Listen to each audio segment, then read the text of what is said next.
What if you could help others to find the power to heal themselves? Physically, emotionally, and spiritually.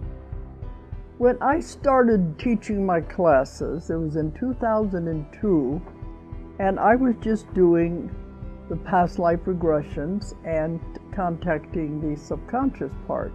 But then as the time went on and we found how powerful this was and what we could do with it, a lot of the students began saying, you know, advanced past life regression doesn't really tell what it's all about. This is so much more than that. We think you should change the name. So it was a few years ago we decided to change the name to Quantum Healing Hypnosis Technique. And this is the healing technique that we've now been teaching it, well, since 2002, that's 12 years. What if you could time travel with them? Visit mythical places or angelic realms, other worlds, other galaxies. Help others to speak to their higher selves. You can. Dolores has taught thousands of people from across the world how to use QHHT, and now you can learn her method by going directly to dolorescannon.com. And don't forget to mention the discount code MORETALKS.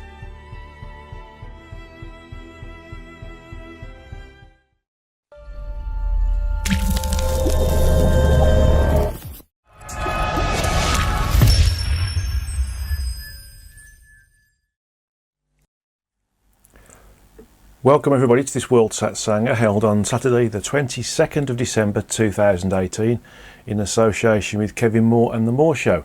And as usual, I thank Kevin for his hard work and diligence in spreading the word of the greater reality in the way he's doing it by using his various different mediums of The Moore Show and More Talk, and of course his YouTube video log as well. Thank you, Kevin. You're a great asset to mankind. So, what are we going to do today? This is the last Satsanga of 2018, and the years seem to go very, very quickly, don't they? It's really fast this year, really, really fast. Okay, we can talk about time later, maybe in another Satsanga, but right now, let's have a look at what we've got on the agenda for this year. Okay, so, or in fact this month. Okay, so 50 minutes talk on what is Christ consciousness. Okay, then we've got a bunch of questions that were submitted by those wonderful individuals who both listen to the Satsanga and offer a few questions that are relevant to themselves, but also relevant to the rest of everybody on this planet who is a truth seeker. And then we're going to do an end of meet meditation, which is to link everybody in to be in Satsanga. Now, Satsanga is an Indian word, a Hindu word, clearly, and it should be split into two, really, Sat and Sangha, because Sat means sort of God, or God consciousness, or God presence, and Sangha means together. And so to be in Satsanga means that we're together in God, or together in God's presence or Source's presence. And so the objective of this meditation is to put us all within the energies associated with God, okay, or the Source, okay, or even the origin. And I'll stop saying okay now. Right. Let's look at the object of today's talk. What is Christ consciousness? Well, Christ consciousness is, in essence, the ability to be linked in with the greater reality, what that being one's true energetic self, or Godhead, or Oversoul, or higher self, whichever you want to call it, the Source, and maybe the origin. And it really is a case of also being in Samadhi. Samadhi is again a Hindu word which explains the same thing. It's being in Samadhi whilst being in meditation is the same as being in Christ consciousness, is the same as being in contact with Source, or being in continual Satsanga, so to speak. Although from an individual perspective, although whilst you're in Satsanga, you're not individualized, you are part of the greater reality. You are linked in with everybody and everything continuously whilst in communion with Source, or God, or Sat. So Christ is a way of saying Christened, and a way of saying Christened is to understand that it means to be purized. Now, in the old days, when Jesus was on the planet, and before then, when the wonderful being who is recognised as being John the Baptist was purifying people, he was bathing them from a metaphoric perspective in a body of water, usually a river or something, or a lake or a pond, and the objective being that he had removed their sins. In that instance, it would be a way of releasing karma, or him taking their karma on board to raise their frequencies so that they were able to communicate with Source, or be more capable of working with the functions of higher frequencies from an elevated perspective, allowing them to see what they could achieve and be before they actually got to that point, through hard, diligent work, meditation, and eating the right foods and being of service in the right ways. So to be Christened really meant to be purified to the point where one starts again, has a fresh page in life, a fresh page in their particular existence, and therefore can move on and progress in a really positive and meaningful way, whilst being in service to others and service to self, service to God, and understand through meditation, through being of service, that this raises one's frequencies and allows one to achieve the different functions associated with higher frequency work and to continue to go upwards. So Christ consciousness is a position of purity, not just of the individual's energies and frequencies that removes things like karma or karmic links, or those desires to have thoughts, behaviours and actions, status, material, wealth, control over others, etc. That's part of this addiction to being in the gross physical aspects of the multiverse, and allow that person to move beyond the physical and navigate through incarnation without becoming addicted to it, or any of those little things that we do get drawn to whilst incarnate. And so Christ consciousness is about being purified. And the consciousness side of it, if we separate out the Christening to the consciousness, is really about the purity of thought associated with it. And because you're a higher frequency, you're moving into the ability to, through purity, communicating with Source, communicating with one's true energetic self, which is of course an individualized, smaller version of Source, and the incarnate aspect or soul, or even a shard, becomes a individualized piece of sentient energy that's associated with the aspect, or with the shard's case, with the shard's case, or with the aspect or soul or Source aspect or soul's case. I'll get my teeth back in a moment. Then that's associated with the true energetic self. So we have all of these different things that are, if you like, layers of consciousness that we can go to. The Christ and consciousness being purized to the point where we can work with that which is higher than us. If we're a shard, and there are some shards that can achieve this, but most don't, because they tend to be fully immersed in their incarnation, we'd be able to communicate with this aspect, and the aspect will be able to communicate with its true energetic self. And the true energetic self, being where it is normally in communication with Source anyway, because it's always in the energetic, or even though it's in a, shall we say, a smaller or lower function of that which is Source, because it's part of the multiverse and because it's an individualized unit of Source Sentience, so to speak. And of course the origin, having separated that smaller version to itself, created our Source entity as well. So everything has a position based upon the level of sentience and the energy supporting that sentience and the division of that sentience and sentient energy. So if you want to call it, the level of Christ consciousness increases depending upon the frequency that you're in, and whether you're in a purely energetic state or a state of communion within the Source, or whether as a source you would be outside of that, outside of your own work and in communion with origin as well.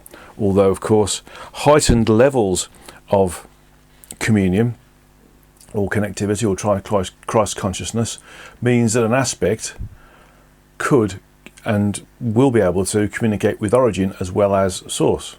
But this takes a specifically shall I say, focused level of personal work that allows that individual to, even though they can navigate through and work with those individuals who are of a lot lower frequency,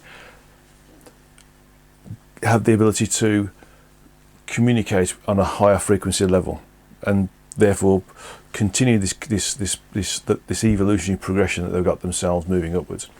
So, lots of words there, lots of thoughts about what Christ consciousness is, but really it's about being in communication with one's higher self, true energetic self, Godhead or Oversoul, and source and origin. Not necessarily all at the same time, because those steps can be progressive, but the level of Christ consciousness one has is increased depending upon the level that one can communicate to. So if one's just communicating to the true energetic self, that's a level of Christ consciousness that they've reached. If they're able to communicate whilst incarnate with source, that's a higher level of Christ consciousness they've reached. If they're able to communicate with origin whilst incarnate, that's an even higher level of Christ consciousness whilst incarnate. And so it's the level of purity and the frequencies exposed by that level of purity that create an understanding of what level of Christ consciousness a particular incarnate aspect has achieved. Well, I hope that helps. A little bit wordy, probably a little bit too quick in speech sometimes, but that's because I'm very interested in, of course, the subject matter.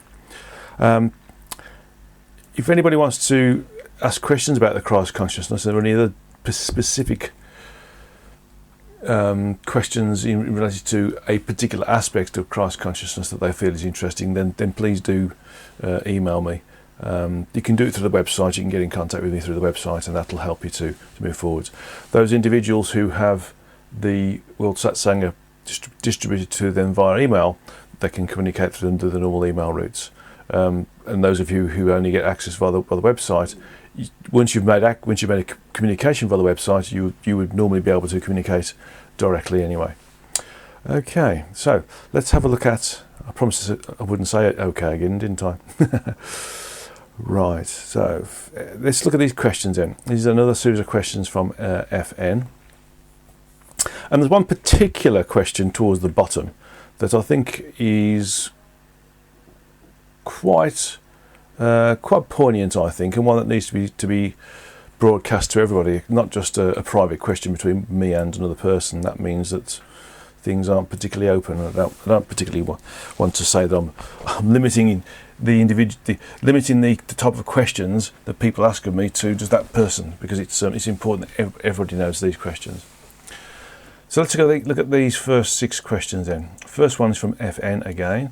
What do you mean when you wrote that those tests that enter into the evolutionary cycle at the start of the multiversal evolutionary cycle can and do elect to use aspects of themselves as smaller individualized guides as a way of achieving their own progression in an accelerated way whilst being outside of the evolutionary cycle themselves?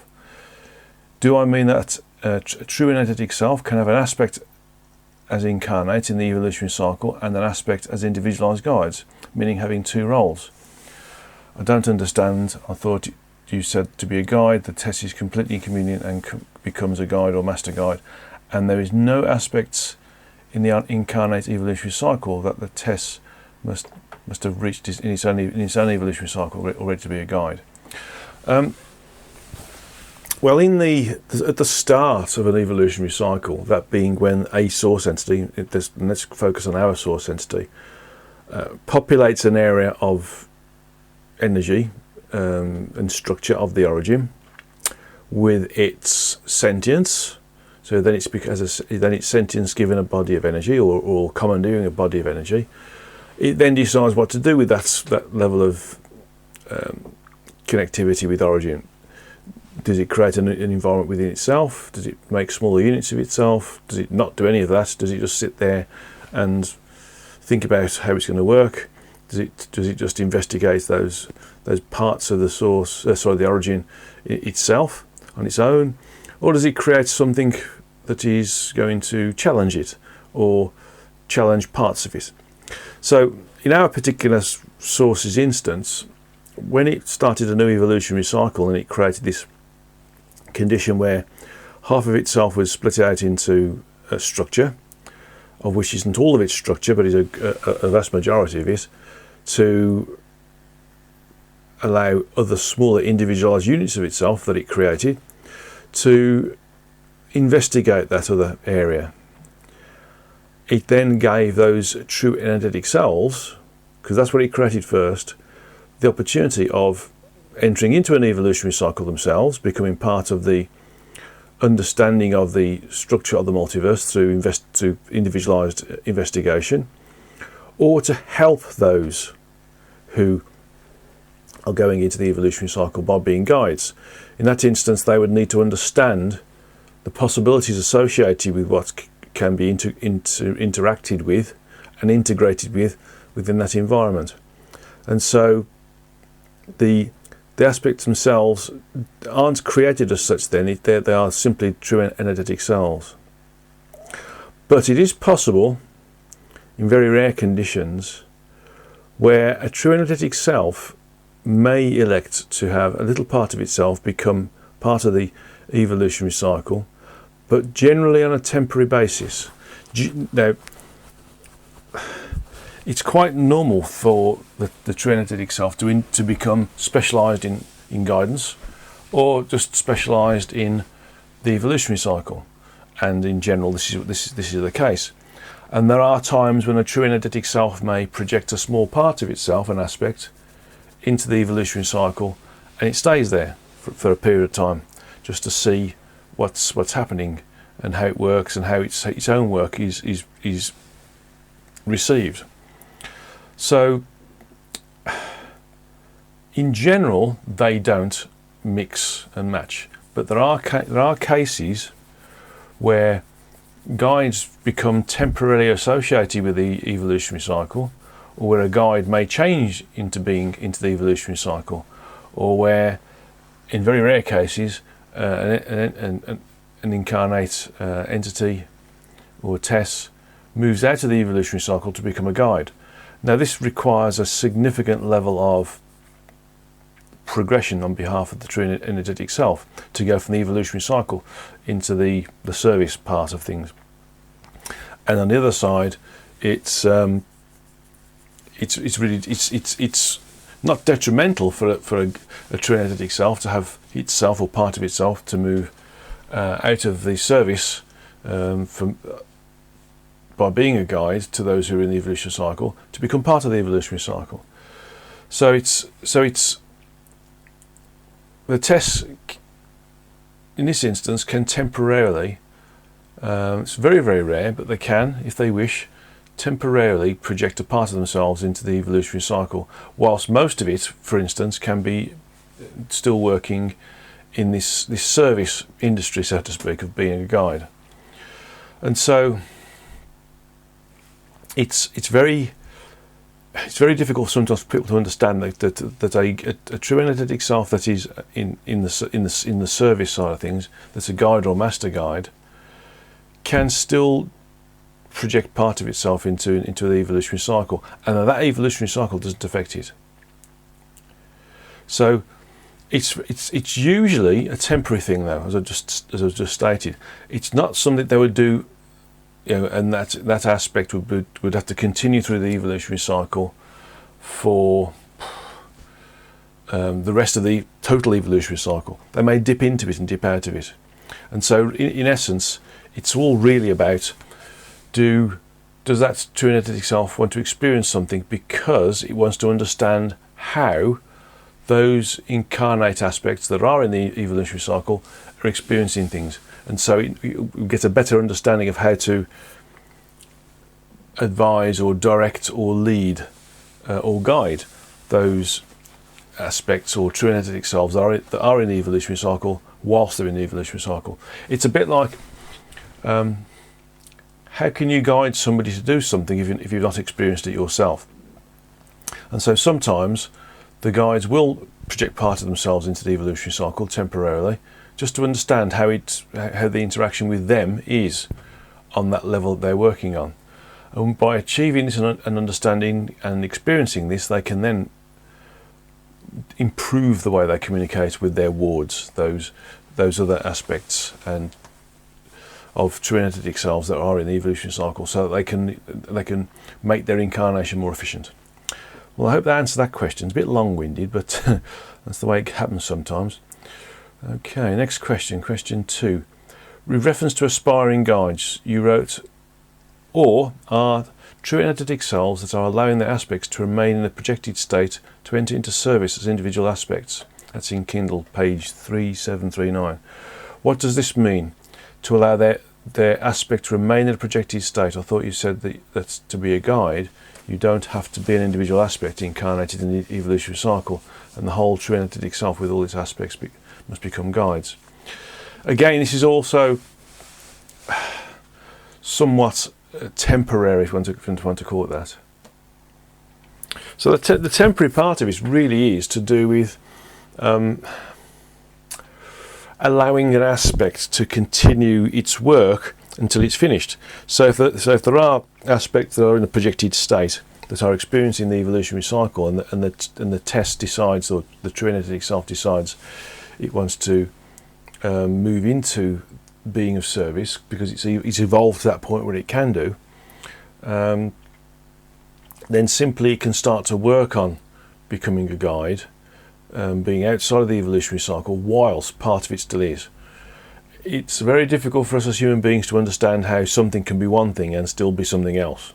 But they can, and although in essence and in general and most of the time a true energetic self will be totally outside of the evolutionary cycle, there are times when they do delve into it, or times when, if they've moved from the evolutionary cycle into the service side of things by being a guide, that if they've reached this level of progression where they are in a position where they can move, even if there's a small part of themselves, like an aspect or a shard, that is still in the evolutionary cycle, they can still allow that to be there, to continue its work, and then come back into communion, so to speak.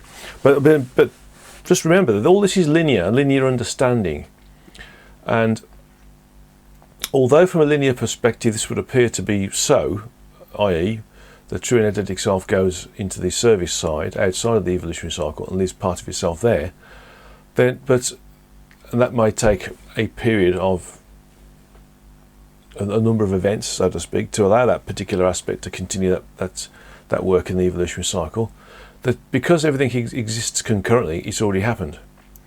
So even though it appears to be linear and the one thing is happening before another, or one thing appears to be out of synchronization with something else, because everything happens concurrently anyway, it's already happened. So even thinking about this issue about a true energetic self is going into service but leaving part of itself behind, it's already done that work and come back into communion with that true energetic self. So it's not a case of how many lives has it got to do, how many incarnations has it got to do before it can go back into the true energetic self, and will that part of the true energetic self be not able to be part of the true energetic self because the rest of it's in service. It doesn't happen that way. Everything happens concurrently. We think in linear terms and think that things happen separately and in an individualized way, but it's not quite the case. Things can happen all at the same time and do happen all at the same time. It's just that we can't understand it. Good. Right, next question referenced a test places 30% in an aspect that is incarnated. Okay, I don't think it's quite right. Let me read it out first and then I'll come back to the question. A test places 30% in an incarnate aspect that is incarnated. You wrote that the aspect could manipulate frequencies above the eighth dimensions, with some minor ability in the 6th and 7th. What did you mean when you said, so the aspect sentience and its associated energies are both in the primary incarnation and the secondary incarnation? I think it's not dimensions. I'm thinking it's frequencies that the questioner is referring to, not dimensions.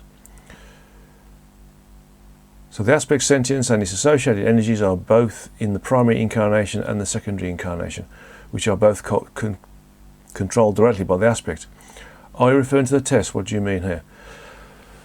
Right. I don't think this has been understood at all. The test can place up to 30% of its sentience into any one or all of those aspects which it projects. So there must be 70% left to allow it to function correctly. That 30% can be administered into one particular true aspect, or distributed amongst 12 aspects. So that would be 2.5% of its sentience in each aspect if it was 12 aspects. But it can only project 4 aspects, and therefore give 7.5% into each aspect. So that allows the chances of these entities to become more functional naturally whilst incarnate if they had more than 2.5%.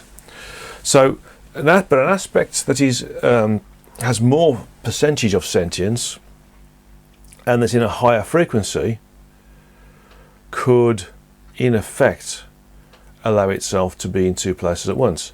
And this is where we get the primary and secondary incarnation from, where an aspect that's normally or has incarnated into a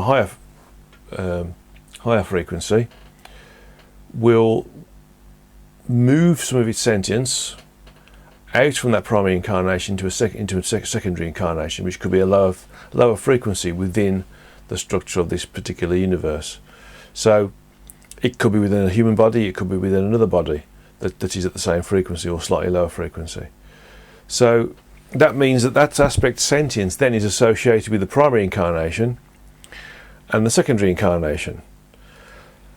So if there is, for instance, 7.5% of the sentience associated with the primary incarnation, potentially it could leave 0.75% of that sentience in the primary incarnation to allow that primary incarnation to just continue on tick over whilst the rest of it is in another incarnation. Or it could leave 2.5% in there, or it could leave 5% in there and then project 2.5% into the lower frequency. So it's basically about understanding the ways in which a true energetic self could distribute the sentience into an aspect, and how that aspect, if it incarnates into a higher frequency within the physical universe, could distribute that sentience willingly and under its own volition, so to speak, to allow it to experience multiple, in this instance 2 locations concurrently and outside of this normal generation of different realities or event spaces as a result of event space having exposure to a decision process that we would create. Okay, so I hope that explains that, because it's quite a difficult thing to add to. There's a number of different parts of that question that don't quite link into each other. Okay, next question, number 4. Sympathetic souls. I wrote that also be aware that the work of the aspects undertaken in the pre-incarnation stage can also create a certain level of recognition, even if the aspects have not incarnated together before, which is on Kindle page 3941. What do you mean by work the aspects undertake in the pre-incarnation stage? Do different aspects of different tesses meet up together before incarnation regarding the life plan? And this is what you're referring to. Absolutely. That is correct. In effect, sympathetic souls become sympathetic souls because they've worked together before in an incarnate state, or if they haven't worked together before, they've worked together to satisfy the requirements of their life plans individually, and where they have to interact with each other for a specific period or specific number of events whilst incarnate, and so they recognise each other's energetic signature even if they don't recognise them physically. And so it's a bit of a subconscious thing when one is incarnate in lower frequencies, because you think, oh, I recognise that person. You've never met them before, but you do recognise them. You don't recognise the person, the human body, you recognise the energies, the energetic signature. And so, irrespective of whether you've worked with that individual before, in another incarnation, or it's just about making sure that you link in together in this incarnation to do some work, or to share something, or to assist in each other's evolutionary progression, again, you know that individual, and you get drawn towards them. So that's what a sympathetic soul is, and it's about recognising the energetic signature, which we do on an intuitive basis rather than a logical basis. Okay, next question. Excuse me. Please clarify on Kindle 3999. You first refer to any of the versions of the incarnate aspect that are created as a result of the creation of additional event space. You went on to say that in essence, the aspect that has the capability of experiencing the event spaces whilst controlling its own event space of other versions of itself will benefit, as will its primary aspect and tests, from its ability to experience parallel existences by accruing the evolutionary content associated with these experiences and the evolutionary content associated with the ability to experience them concurrently rather than linearly. I think it explains itself, actually.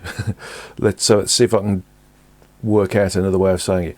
In effect, if an aspect is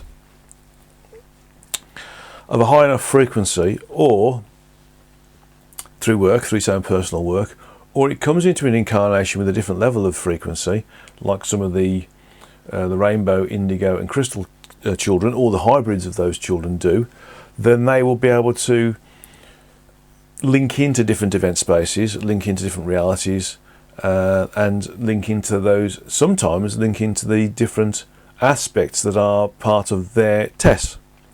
And so you get a number of different ways in which they can experience things. Now, in the events that they don't understand what's going on, we can get some forms of psychosis appearing, where people can't work out why they're seeing things around them that other people can't, or why they're communicating with different entities and other people can't. And so they start to lose a grip of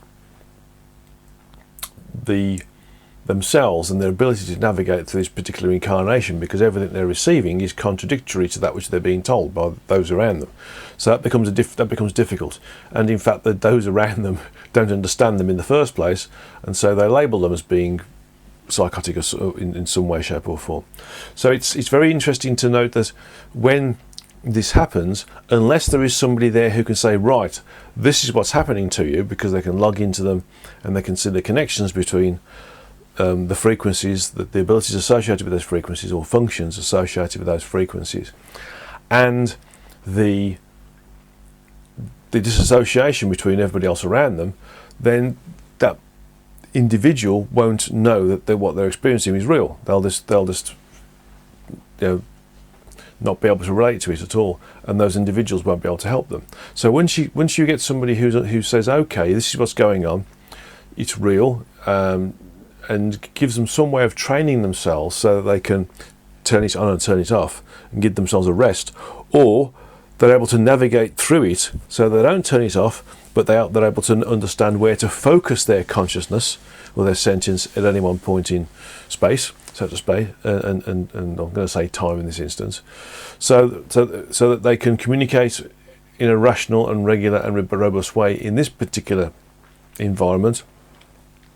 And if they find their consciousness wanders to, or sentience wanders to another event space that they're experiencing, they can also work that out as well. So in essence, they could, if they wanted to, communicate with themselves in different event spaces and understand and experience those different event spaces that have been created through their decision processes, where the particular focus of this sentience that is with them here now is focused here, but the other potential focuses are also available to them as well. So in this instance, the ability to experience these things, recognize that they're in different event spaces and different realities, and work with those concurrently, allows that aspect to not only navigate through the greater reality whilst incarnate, but also evolve at a rapid pace as well, because they're stretching themselves beyond the localized and singularized event space that they are focused upon. It's a big thing. In fact, I seem to remember at some point in the past, I'm going to refer to Star Trek now, where Q was testing Picard, and he was throwing him into different realities or different event spaces, and to see how expansive he was, and he was trying to see if he could link up what was being experienced by him in these different event spaces, and work with them and know that there were different event spaces and allow them to all to link together as one concurrent event space, although they're still individualized. And so this is a similar sort of thing, thinking about it.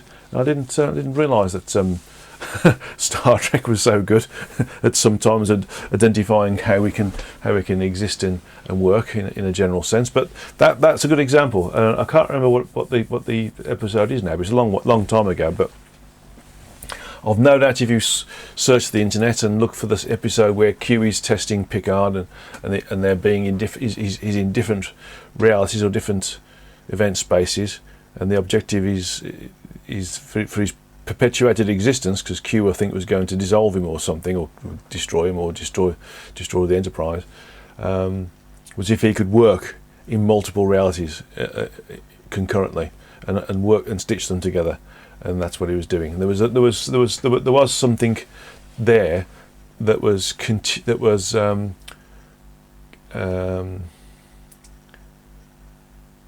concurrent in all those different realities. So that helped that he could use as a link to link them all together. Well, I hope that explains that particular answer to that question. But the answer is, once we can start to work with these things concurrently, we can experience everything.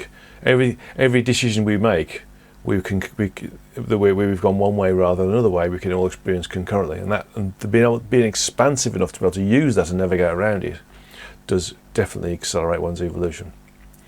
Okay, the last question here is actually quite, I suppose you could call it quite personal actually, but I don't see things in that way. I see it as being a level of understanding that needs to be accrued. So in this question, he said, in the Origin Speaks, you wrote that the Origin said that you were the only incarnated, and that you even have a chapter on being Maverick. In your recent book, The Anne Dialogues, Anne says that there was another and that you were not told about. I find it troubling to know that Origin misled you. There is a difference between omission and misleading, and while I understand that sometimes we are not told things for our evolutionary growth, Origin could have easily responded in 100 different ways to I suppose, relieve that.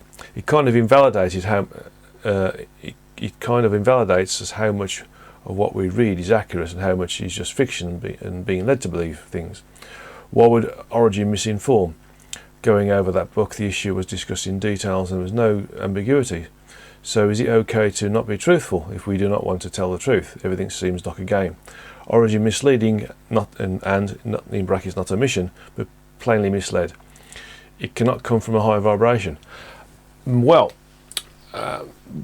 we've actually discussed this together in a reading as it happens, but in effect the other was Anne, and there's another hybrid that I'm working with as well at the moment. Now the issue is here that it wasn't that I was the only incarnate. I think the words need to be more accurate. My Tess is the only that is incarnating from a pure perspective, and so it didn't specifically mislead. I think it was economical with the truth, because when we as human beings get information that is, shall we say, sometimes too much too soon, then we get distracted by it. It's a bit like the moth being attracted to the light of the fire and then getting burnt. And so it was only when I started to communicate with Anne from the energetic perspective, when she had transitioned back into the energetic, that it was then felt relevant on being advised to advise me that there was another and that was Anne. There are other hybrid on the planet, quite clearly. There's lots of them that are here, but in terms of the pure there is only one test that is incarnated, and that is the test that has allowed its smaller aspect of itself to experience being in this particular body called Guy. Another aspect of it was Anne, and so it's not really misleading. It's being economical, I see, and I think that's also sometimes we're allowed to have a little bit of encouragement to allow us to move forwards. Because if you think about it from a human perspective, if we're experiencing something and sort of being special is part of that motivating force to allow you to move forwards and continue with it, then why would you destroy that feeling of being special? Because if you destroyed it, you would potentially, in my instance, if there's another arm, why don't they get on with it? Why don't they face the ridicule that I sometimes face when people disagree or think we're crazy or bonkers or mad? Why would I want to experience that in a public arena when somebody else can do it? So if I was being told at the wrong time that there was another arm and that it was part of the original Trillionth itself, I think I would have probably said, okay, let's let Anne do it or somebody else do it rather than me. Because sometimes the sort of feedback that we get whilst being in the public arena and putting ourselves on a not on a pedestal really, but in the firing line, putting the head above the trenches, is sometimes very difficult. And I don't think there's any spiritual leader or spiritual guidance individual or somebody who's trying to expose the truth for the benefit of others has never experienced. I don't think there's anybody who in those positions has ever experienced the purity of people saying, "Oh, yes, you're right." All of them have experienced some form of animosity, and looking back in my whole life, every time I've been working on some of the information, even as a school person, school child, a teenager, I can remember people listening to what I've been saying because I was intuiting information, channeling information even then, not knowing it, of course. The people were ridiculing the information, ridiculing me in a public arena at the schools and things, and other spiritual people have also experienced that when they're dealing with the truth.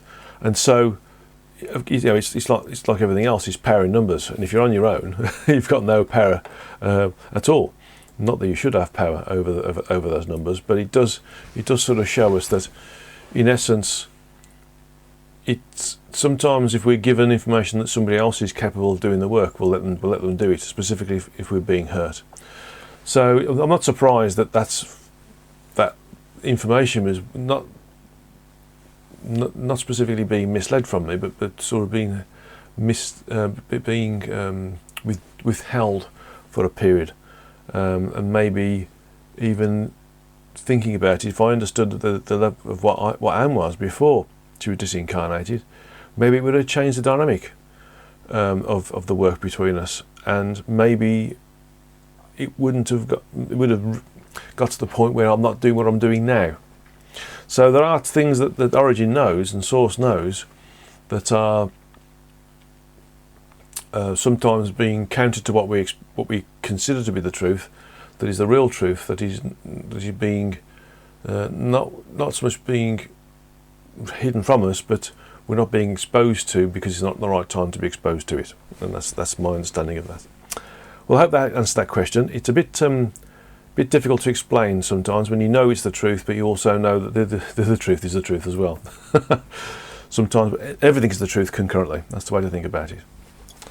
Next question from US, that lovely lady who's doing the transcripts for us. This is, and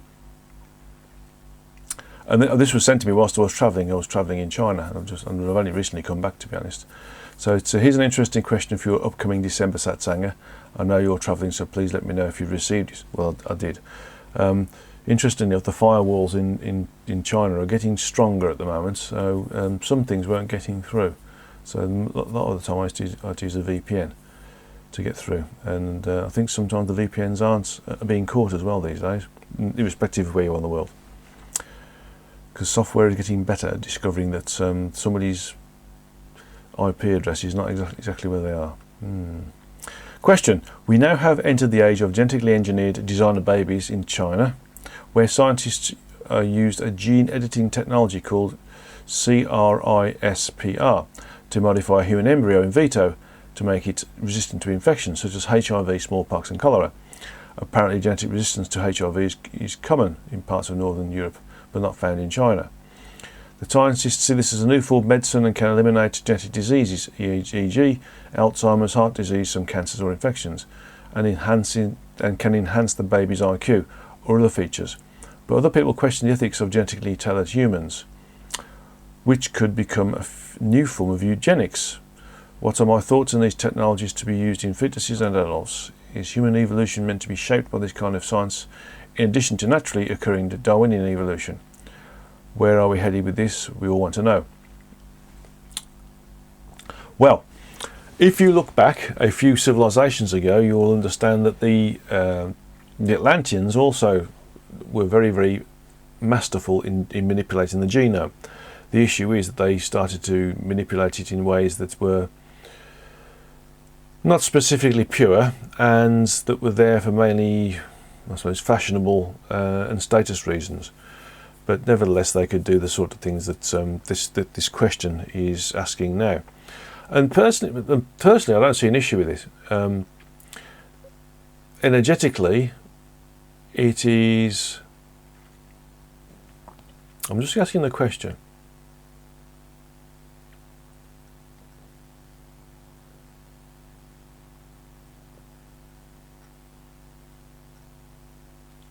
Energetically, it doesn't matter to the aspect or the shard that incarnates into a body that is being created either from a test tube or from in vitro work, whether or not there's a genome associated with it that's been manipulated. At the end of the day, it's a vehicle to incarnate into, and so our aspects or shards from the aspect aren't really interested in that.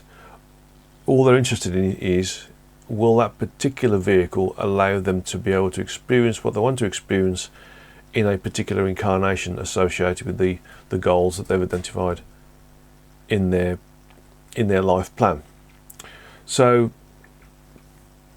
if the genetic manipulation means that it's able to experience certain forms of longevity or certain types of abilities, and that links into their life plan, then it's fine. If it doesn't, then maybe they won't choose to incarnate into that particular vehicle. So it's not an issue really, it's a matter of choice. The aspect or shard will choose whether to incarnate into a body that's been genetically manipulated or not, as the case may be, depending upon what they need to achieve or experience in this particular incarnation. So, and also from our perspective, if we are supposed to incarnate into a vehicle in this environment and experience this environment in the way it's supposed to be experienced, then, and all of the bodies that are here are manipulated in some way, shape or form, because they all are. You know, we have medicines, inoculations, we have operations, we have different dietary things. So all of this creates a form of manipulation of some sort, and we're happy with that. It's just that some subject matters appear to be more of a concern than others. So at the end of the day, we as incarnate human beings can't see anything else other than the human side of things.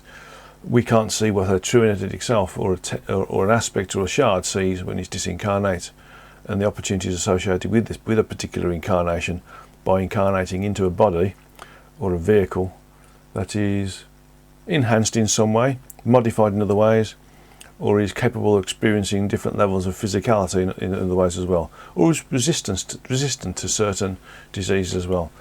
It doesn't matter to them. It's the same as us buying a new car. Has our car got more electronic gadgets than the other car? Yeah. Is it able to do cruise control, autonomous cruise control, or does it not have cruise control?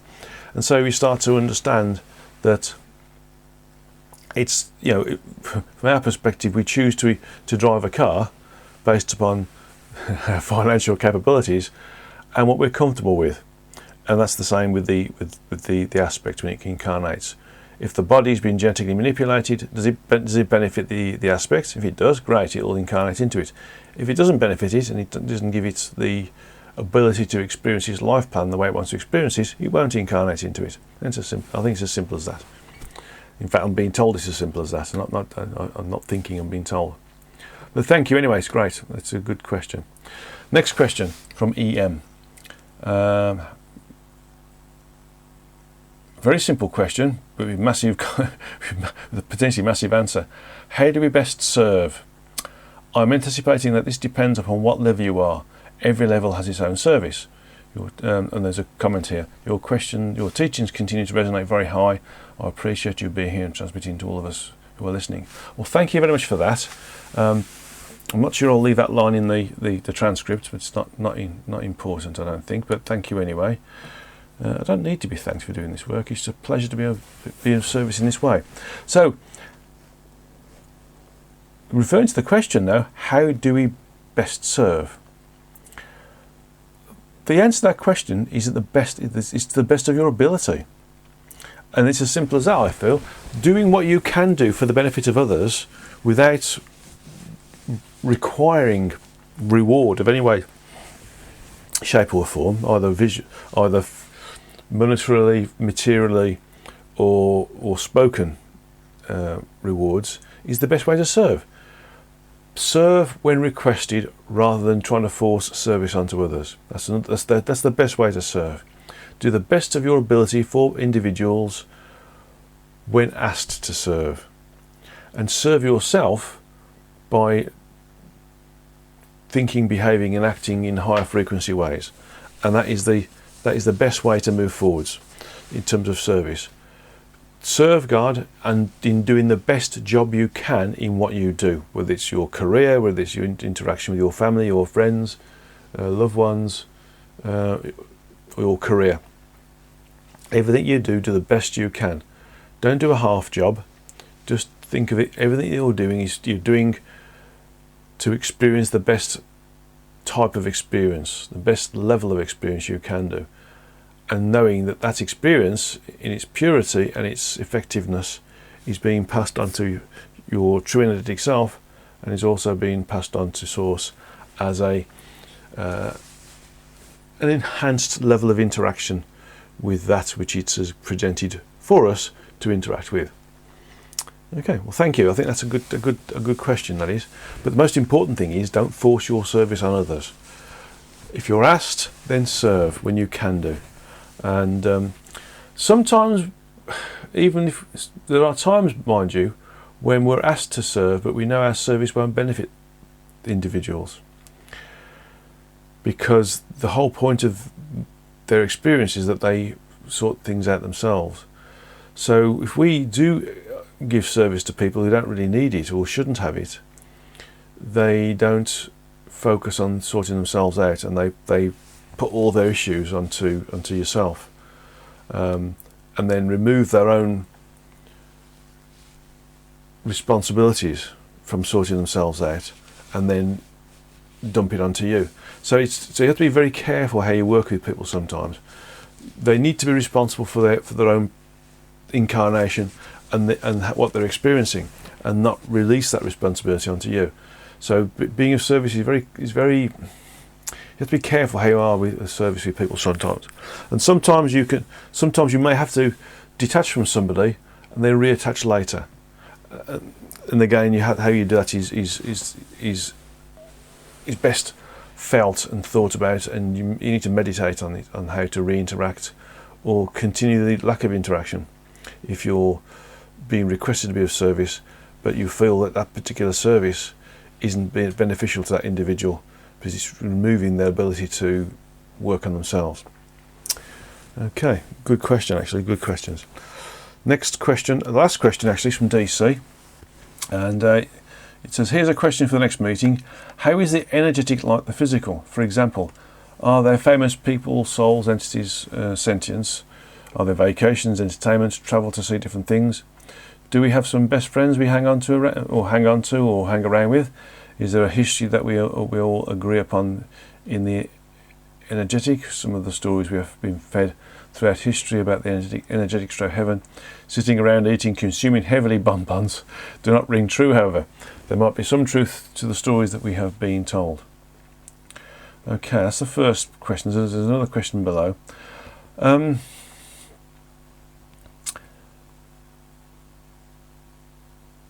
My understanding is that we are all equal, and we are all in recognition of our connectivity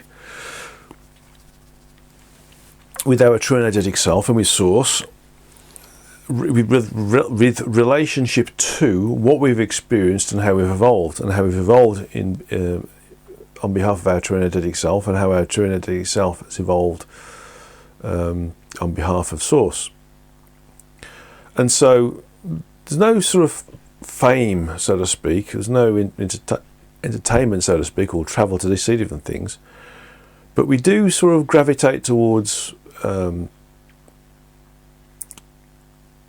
sort of our aspect, so to speak, and aspects. Our true energetic self, and some of those aspects that are part of our true energetic self that are within that collective we sometimes call the soul group. And so we do have, aspects of sentience that we do prefer to be with because they're part of our soul group. We do also have other aspects of sentience, of other true energetic selves that are individuals that we have worked with in previous incarnations, for instance, that we will relate to from an incarnate perspective. And it's not so much that we would sort of hang out with them, so to speak. We would work with them to understand what we're doing next if we're deciding to work with them in another incarnation, and how that might benefit them and us and others who we interact with as a function of that particular incarnation. And also how does it affect us from a parallel perspective. And so really it's a case of we're all in communion, and that's the best way to say it. We're either in various different forms of individualized communion or in full communion. And our true energetic self only enters into full communion when it's finished the evolutionary cycle. And so we communicate with those other aspects that are individualized whilst being in communion, in the 5 or so different ways of that. But the full communion we probably wouldn't, because we're in full communion with our true energetic self, and therefore we are our true energetic self rather than an individualized function of it. So it's really a case of just being in communion and being together from a full communion perspective or an individualized perspective. And the rest of the work is really about understanding how we're going to experience, how we're going to evolve, or how we have experienced and how we've evolved. So the life plan is the creation of how we can experience, and the life review is what we've experienced and how we've evolved, and how our guides and helpers have evolved as a consequence, although they're not in the evolutionary cycle, but how they've progressed as a function of working with us as well, and how they've benefited from working with us, and how they've learned how to increase the efficiency of their guidance as well. So it's not like being on Earth at all, although we can and do at times, if we are struggling on detaching ourselves from our incarnation, do create an Earth-like environment around us. But that's and maybe then you could have famous people, souls, entities having vacations and entertainment and travel to different parts of this particular temporary reality that we create around ourselves as a function of not quite grasping the fact that we've become disincarnate and need to detach from the Earth environment. Well, that answers that question. So anything that is Earth-like, that is around us when we disincarnate, is purely a projection that we've created because we haven't quite detached from the Earth, or we haven't quite understood that we are now back into the energetic and are no longer incarnate. Okay, so next question. In light of what we have been told about Lucifer and made emission or commission, perhaps there are some kinds of rules of behaviour, acceptable or unacceptable. Was Lucifer's action a real aberration and hardly ever seen or experienced or committed by others in the energetic? In other words, is this a really, really rare occurrence? Yes. Actually, withholding information isn't a rare occurrence, but in terms of when you're planning a way in which we can all, from an incarnate perspective, by the use of individualized free will, is rare. In general, we all see what everybody else sees. We all experience what everybody else experiences. And so to be led in a certain direction, rather than being misled, I suppose you could call that being misled, is extremely rare. So the work that Lucifer did, or the entity that was Lucifer, in identifying all the positive sides of individualized free will, and not really grasping the nettle and presenting the potentials for the negative sides, i.e. dropping down the frequencies, is very, very rare indeed.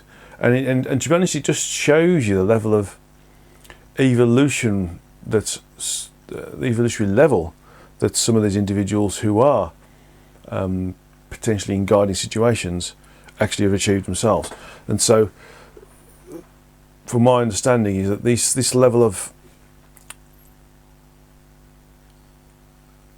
direction is now no longer available to individuals who are working with those who are being incarnate in the physical universe. So bear in mind that the individuals that Lucifer worked with were all guiding and administering the way in which we can use the gross physical for accelerating our evolutionary progression. Has led to the possibility of it being accelerated, drawn out, and that is a function of not understanding the full process of what could happen by introducing a new process. That process being individualized free will is no longer available. Basically, there has to be complete transparency in everything now, and no single opportunity for changing that transparency or not advising on a part of something that is supposed to be transparent. So in essence, that which Lucifer did in being economical with the truth, so to speak, about what individualized free will could allow us to achieve, or not achieve as the case may be, is or the processes that would occur that would eventually result in an accelerated evolution, but would present every incarnate aspect with the possibility of being addicted to the gross physical, i.e. karma, would need to be presented as well.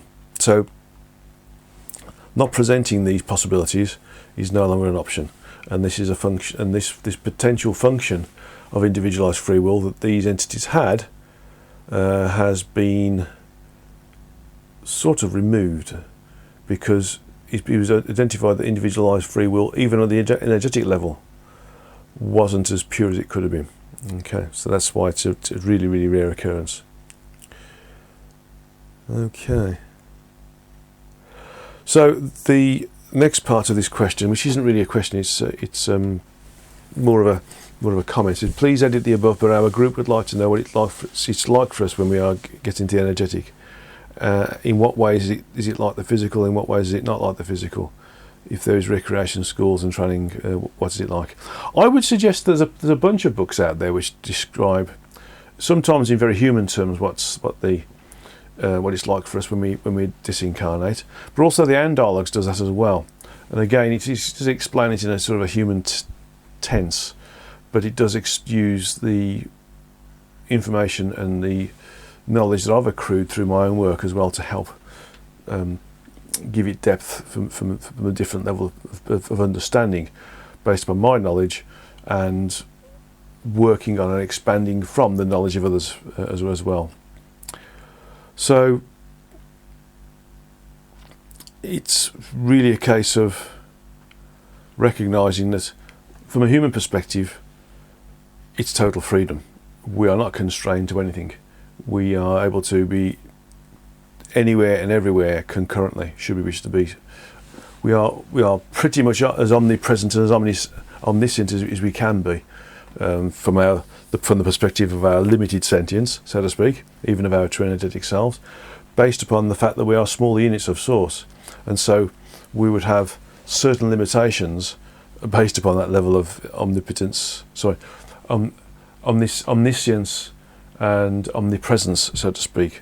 So although we have the functions associated with those abilities, they are limited towards the level of sentience that we have. Okay. And so the human condition is just, it's like being in treacle basically, whereas we have ultimate freedom energetically when we disincarnate. And we can create a human condition if you want to do. We can create a heaven, earth in heaven if you want to, but once you get there you realise how unnecessary that is. And how long physical time, earth time, does one plan for an embodiment? I.e., how long do we spend planning for incarnation? Physical time doesn't exist, but if we used it as an inaccurate metric, then sometimes we can spend anything from decades to hours to seconds to centuries to millennia to plan. Some of these things are instantaneous, some of these things can take some time longer. Depends upon what we're trying to do and how we're trying to do it, and when those individuals we want to work with are available for us to work with, and when we're available for them to work with as well. Okay, so I hope that answers that question, and I know it doesn't go into some detail, but because I think people do want to experience things from a human perspective. But if you just consider yourself being everywhere all at once, and being able to experience everything all at once, and communicate with every other aspect or true energetic self all at once, and be in all these different locations all at once, what is changing the focus of the sentience? That's what it's like, and you just can't experience, you just can't understand it in the physical. It's like being totally connected all the time. It's like being able to access everything on the internet straight away in one go, including all the things that have been put there in the past, and including all the things that are going to be put there in what we call the future. Well, I hope that explains that. What I want to do now is to just go into this meditation we've talked about, by being in Satsanga together with God, or together with Source. So let's just close our eyes, sitting in a straight backed chair if we're not already in one. If you aren't in a straight backed chair, please find one.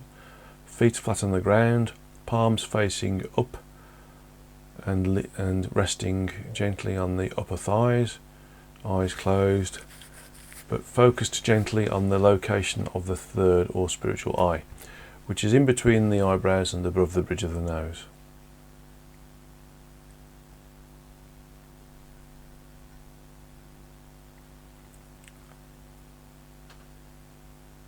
And in the past we've used a lift.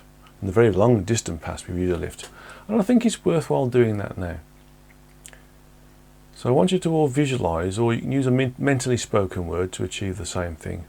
And what I mean by mentally spoken word is that you would actually state mentally what you're going to see in front of you. Like, for instance, if I say I visualize a lift in front of you, you would say, I am visualizing a lift in front of me. Use those sorts of words. So visualize a lift in front of you, or use your mentally spoken word to achieve the same thing. And you, to the right of the lift door is a lift call button.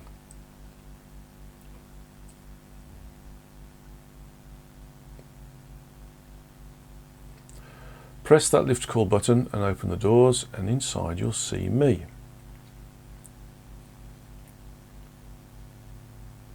Now this lift is a bit special because everybody that's listening to this Satsanga now and is working with this meditation will also be in this lift with me.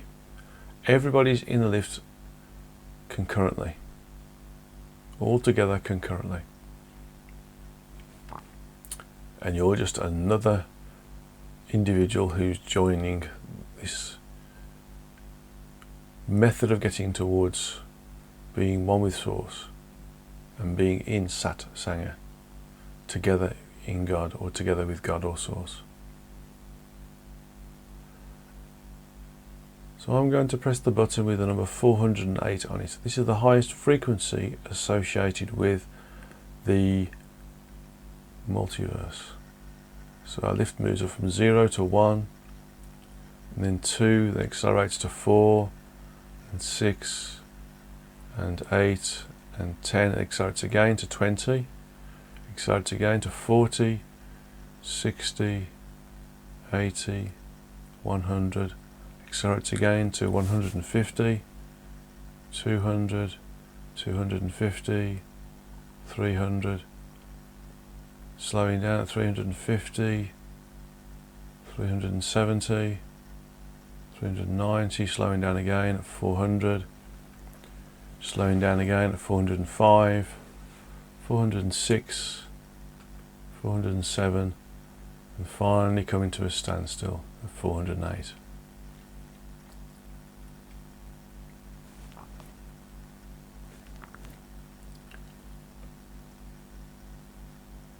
The 408th frequency is the highest frequency associated with the multiversal environment that is created as a function of the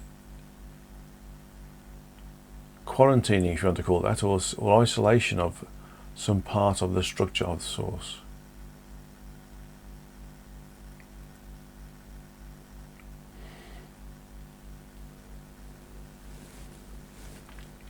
So this being the highest frequency, it's the easiest point at which the Source can be accessed. And it can be accessed in lower frequencies, such as the 100th and even the Earth level, but that takes practice and lots of patience. With me in this lift now, we're on the 408th frequency. I'm just moving this particular lift with all of us in it to the absolute dead center of the universal environment that this particular frequency has created.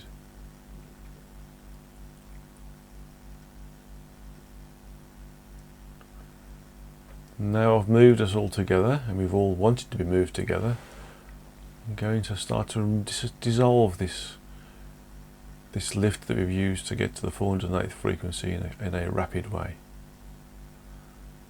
And so I'll remove the roof, or dissolve the roof of the lift. I'll dissolve the front door of the lift. I'll dissolve the back of the lift. I'll dissolve the left hand wall of the lift, and I'll dissolve the right hand wall with the buttons on of the lift. And then I'll make the floor just transparent. So it's there, and we can see it's there, but it's simply transparent.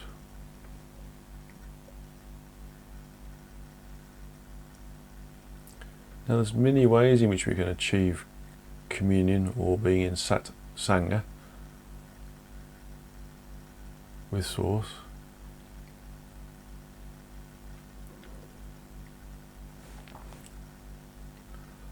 But let's use one that I use quite frequently in the Traversing the Frequencies workshops, or when working with somebody individually, in those rare cases when we take them to a very high level within the structure of the multiverse as part of a healing process.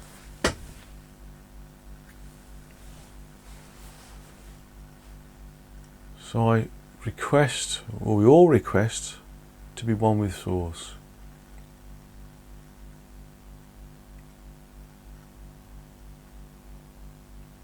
And so the Source acknowledges us on this level and focuses its sentience to one point, or some part of its sentience to one point,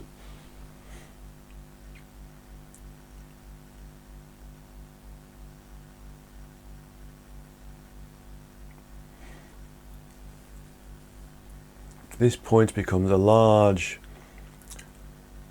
pulsating, irradiating, rotating tube or vortex of energy that gets closer to us and larger as it gets closer to us. It looks like a huge tube or a vortex of energy. It's getting larger and larger and closer, until eventually it gets so close it engulfs us. It surrounds us.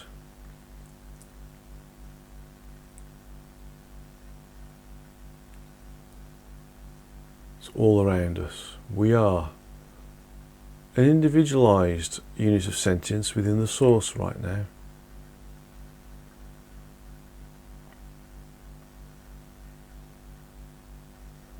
But we can become closer to the Source by being one with the Source. And so we all together request the opportunity of being one with Source.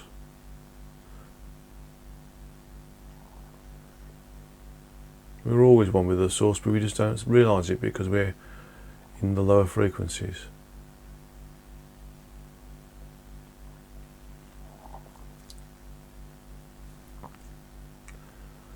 But being at this level, we can experience these whilst incarnate. So in requesting community with Source, the Source's energies pervade us. They move in between the cells of our physical bodies, our gross physical bodies, in between the gaps in between the atomic structure. It pervades the gaps in between the subatomic structure of the protons and neutrons and electrons. It pervades the gaps in between the leptons, the quarks, the stages and charm. It pervades the gaps in between the structure below the quarks. Then it pervades the gaps in between the structure below the lowest demarcation of structure, the Anu. And then finally it pervades the gaps in between the Anu themselves. So that there is no difference, no individualization of our sentient energy and Source's sentient energy. We are in communion with Source.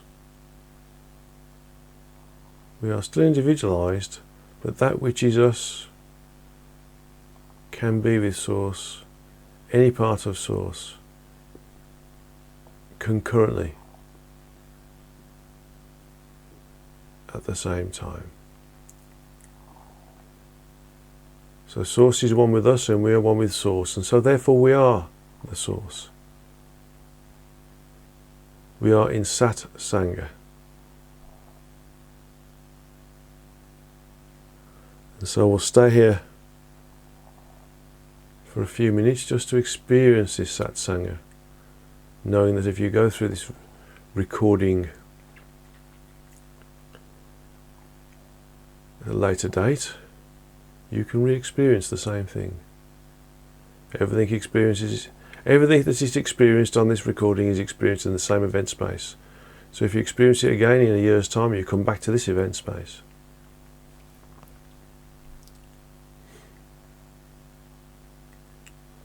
So just allow yourself to dissolve.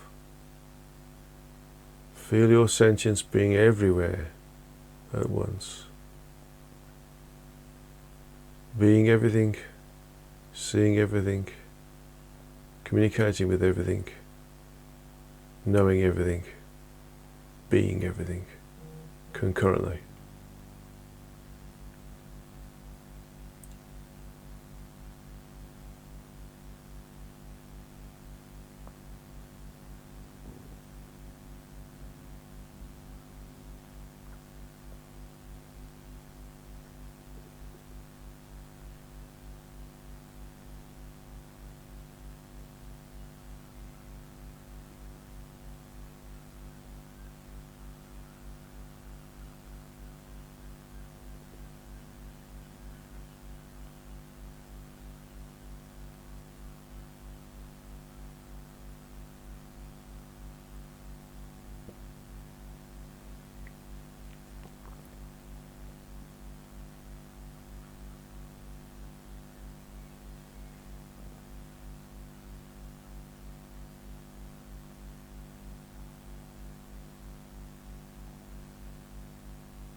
We'll just stay here for a couple more minutes.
And so, having experienced this communion, this opportunity to be omnipresent and omniscient, fresh in the knowledge that we can achieve this at any time by going through this same process. Process is an event space that we can access at any time. Source starts to disassociate itself from us, and so it moves its sentience away from the gaps in between the inu, and it removes its sentience in between the gaps in between the structure above the inu. It continues to remove its sentience away from the structure below the leptons, and then it removes it from the gaps in between the leptons, which are the quarks, the stratons and charns themselves.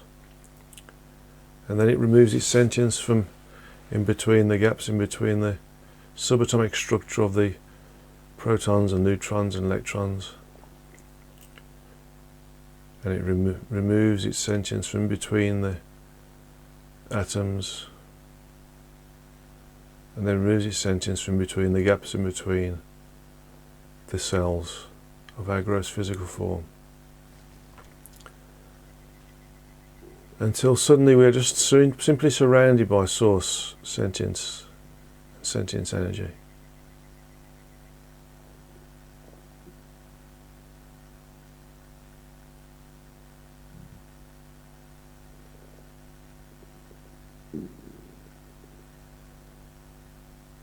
We are simply surrounded by sentient energy that is source. And even then that sentience moves away from us, so we are separated out, standing on top of this transparent lift bottom, whilst the sentience and the focus of that sentience that was source, this rotating, pulsating, irradiating energy, this tube of or vortex of energy, sentient energy, starts to move further and further away, getting smaller and smaller as it does. Until simply we are sitting, or so say standing, on this transparent lift base that is my lift that we're all collectively using and part of. And so we need to come back down to the earth level, so I start the process of return by making the base of our lift opaque again and reconstructing the right hand wall with the buttons on. I'll then reconstruct the left hand wall, and then the back wall, then the front door, and then finally reconstruct the roof.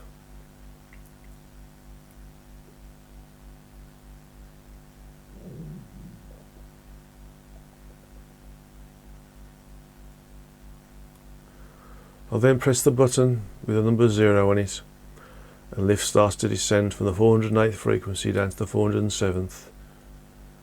Then at 460 start to accelerate to 404, 402, 400, then it gets faster at 380, 360, 340, 320, and at 300 it accelerates again to 250, 200, 150, 100, slowing down at 50 to 30, slowing down again to 20, slowing down again to 15 and 10, and at 5 it slows down again to 4 and 3 and 2 and 1, and finally comes to a standstill at the earth level of 0.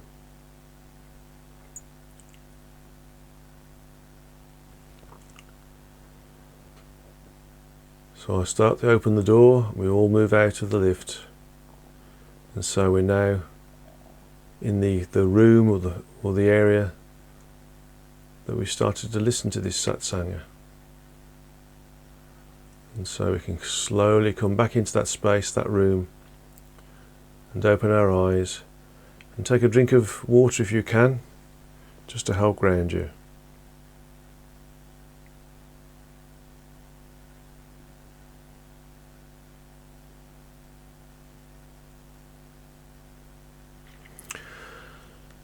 And so this finishes this Satsanga for December 22nd, 2018, the final Satsanga of 2018, and it's the one closest to our Christmas celebrations. So remember, Christmas means we are together, Mass meaning together, which is Greek, Christ meaning Christland or purity, so together we are pure, so we can be pure together. So enjoy yourselves, enjoy your family, enjoy your work colleagues, enjoy your friends and peers, and send love to them all, knowing that they're all souls, they're all aspects or shards, doing the best they can to navigate through this incarnation so that they can evolve in the most efficient way as possible and work on navigating to the point where they can, at some point in their next future incarnations, remove the need to incarnate, for they'll evolve past that need, as you will. So thank you everybody for listening into the Satsanga. Thank you for doing the meditation. Thank you for your questions. It's a delight to be of service in this way, and I'm looking forward to seeing you in the new year in January. So love to you all. Source's love to you all, Origin's love to you all, and I wish you farewell and a wonderful Christmas and New Year.